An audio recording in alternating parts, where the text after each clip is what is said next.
David, thanks. Public safety unions in Brown County urging the Brown County Board to improve recruitment and retention at the 911 center. Dispatchers continue to raise concerns about staff turnover and excessive workloads. As we've reported earlier this month, a dispatch worker resigned at a public safety committee meeting.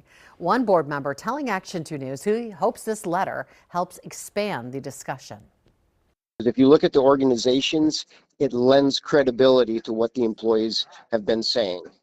The county board, we understand there are problems, except we do not have authority over any department heads. That's the executive. So Executive Streckenbach needs to really look into this now, because people are really understanding there's a cultural problem in that communication center and it needs to be fixed.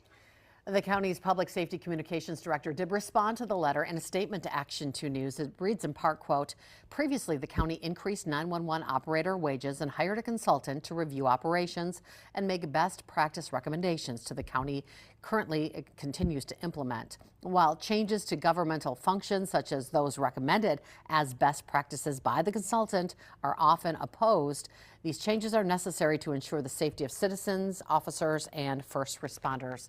End quote.